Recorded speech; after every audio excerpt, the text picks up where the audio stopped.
Merhaba arkadaşlar, Yetenekli Hanım kanalıma hoş geldiniz. Bugünkü videomda sizlere yine farklı bir örgü başlama tekniği göstermek istiyorum. İtalyan usulü tekstil tipi örgü başlama tekniği bu. Çok kolay bir teknik, duruşu da inanılmaz güzel. Hazır tekstil tipi bir görünüm, yapımı da inanılmaz kolay. Elimdeki bu parçada ben bir düz bir ters lastik uyguladım. Daha sonraki videolarımda bu tekniği iki düz iki ters lastikte nasıl yapılabileceğini de ayrıca göstereceğim. Eğer bu şekilde bir düz bir ters lastik yapacaksanız bu teknikle atmanız gereken ilmek sayısı tek sayı olması gerekir. Atmak istediğim ilmek sayısına yetecek kadar ipin ucundan katlayarak şu şekilde şöyle bir düğüm şeklinde şişime ilk ilmeğimi alıyorum. Şimdi bakın üstteki ip yumaktan gelen ipim. Bu da altta yetecek kadar ilmek atmak için bıraktım ipim. Şimdi baş parmağımla işaret parmağımı bu iki ipin arasından şu şekilde geçiriyorum. Bakın. Yumaktan gelen ip işaret parmağımın üstünde, serbest bıraktığım ip baş parmağımın üstünde. Şimdi bu şekilde sol elimi tuttuktan sonra alttan şu iki ucu da bakın avucumun içinde diğer parmaklarımla tutuyorum.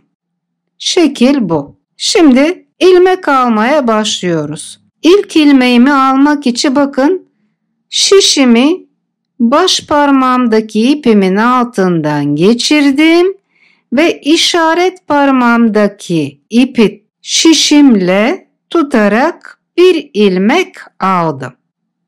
Şu şekilde bir ilmek, daha sonra da söyleyeceğim, bu düz ilmek. Bu düz ilmeği aldıktan sonra şimdi bir ters ilmek alıyorum.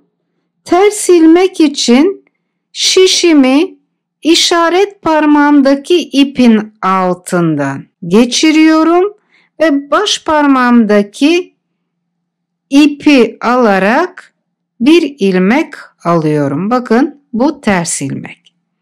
Tekrar düz ilmek alacağız. Şişimi baş parmağımdaki ipin altından geçirerek işaret parmağımdan gelen ipi tutturarak çekiyorum. Bakın bir ilmek aldım. Bu düz ilmek. Şimdi ters ilmek almak için bu sefer şişimi işaret parmağımdaki ipin altından geçirip bakın baş parmağımdaki ipi tutturarak arka taraftan çekiyorum.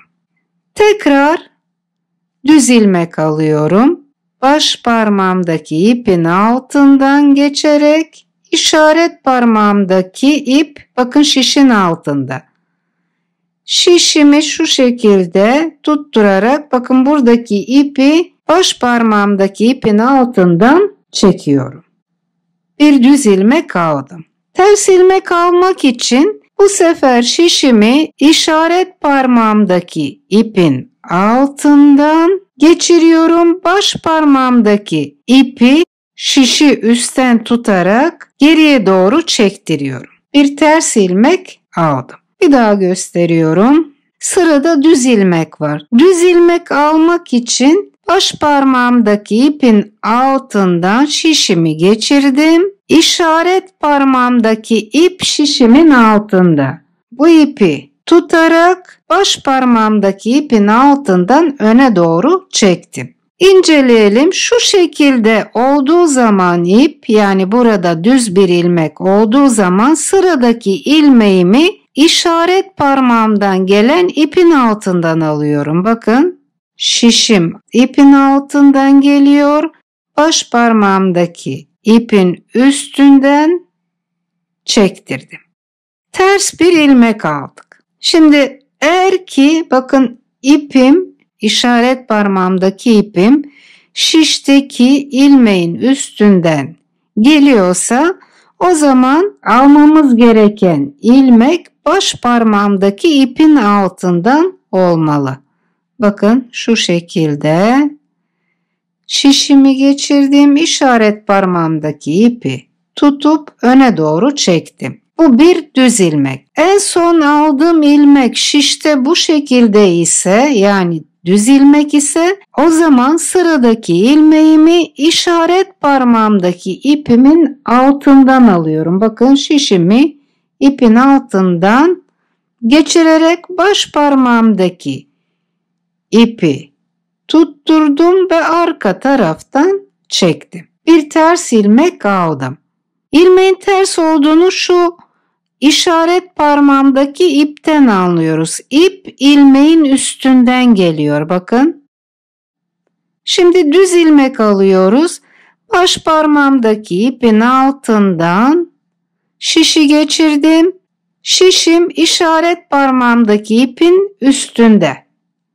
Bu ipi şişle tutturarak tekrar baş parmağımdaki ipin altından geçerek öne alıyorum. Şimdi 2, 4, 6, 8, 10, 12, 14 ilmek oldu. Son ilmeği her zaman sağlamlaştırma yapmak için normal basit usulde ilmek alma şeklinde. Bakın buraya kadar İtalyan usulünü kullandık. Şimdi son ilmeğimi bakın baş parmağımdaki ön taraftan gelen ipin altından şişimi batarak işaret parmağımdaki ipi çekiyorum ve alıyorum. Yani normal başlama usulü şeklinde aldım. Bu farklı teknikle 15 ilmek attıktan sonra şimdi tekstil tipi görünümünü vermek için 2 sıra örgü örmemiz gerekir. Şişimdeki ilmekleri inceliyorum. Bakın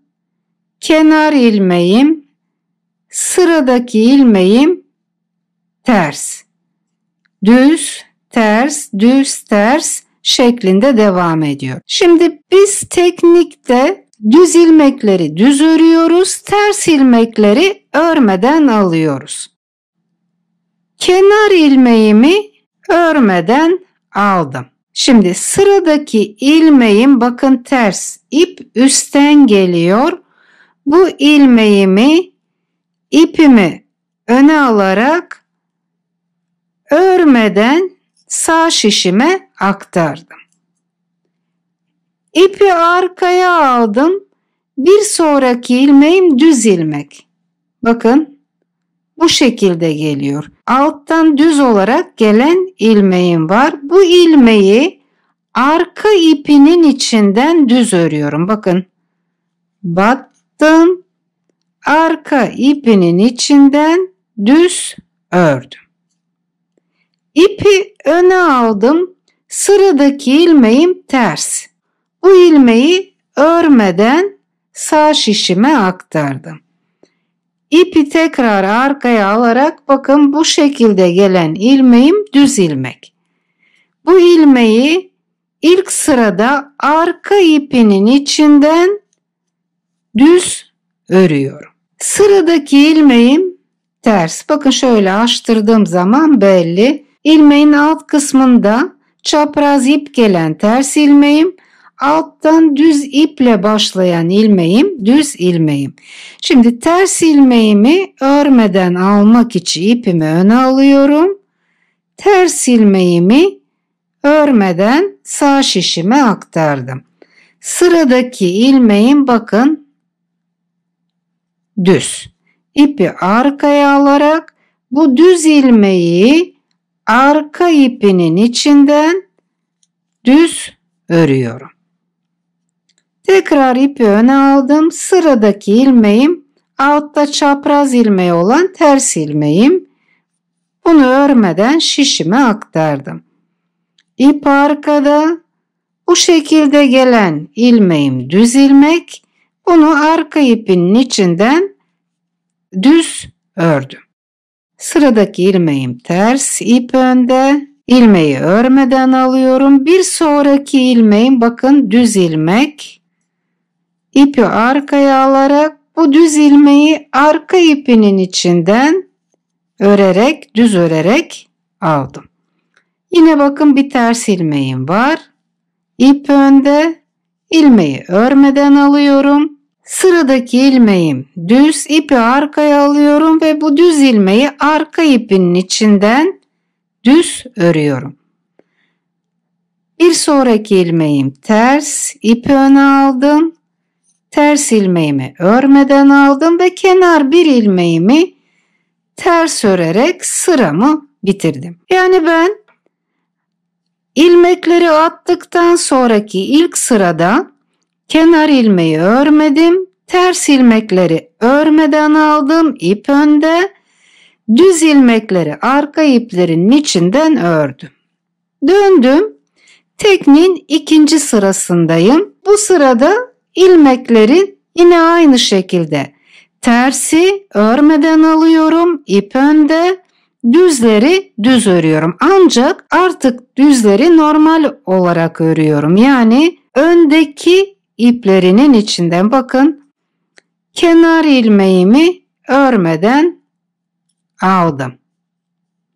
Sıradaki ilmeğim düz.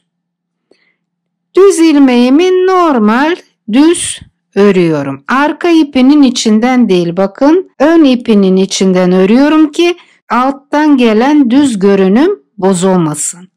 Bir sonraki ilmeğim ters, ipi öne aldım. Ters ilmeğimi örmeden şişe aktardım. İpi arkaya aldım. Sıradaki düz ilmeğimi ön ipinin içinden düz ördüm.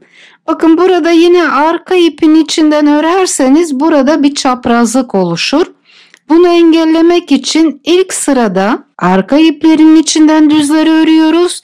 İkinci sırada ise normal ön ipinin içinden düz örüyoruz. Sıradaki ilmeğim ters, ipi öne aldım. Ters ilmeğimi örmeden aldım.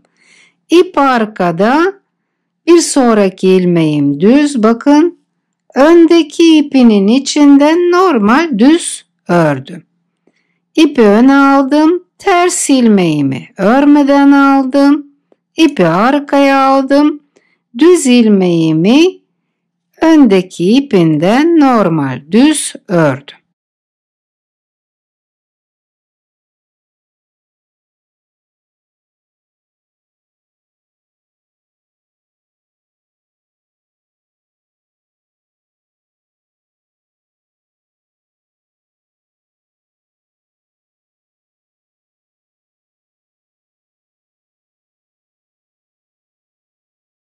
Kenar bir ilmeğimi de ters örerek sıramı bitirdim.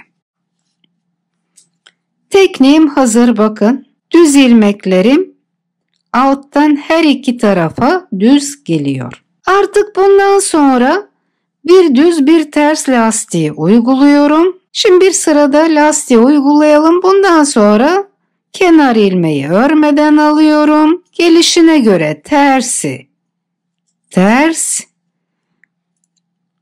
düzü düz örüyorum.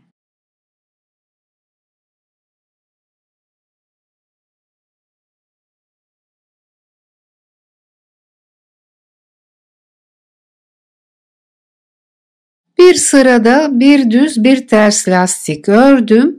Şimdi bu şekilde düzü düz tersi ters örerek devam ettiğimizde şöyle bir lastik elde ediyoruz.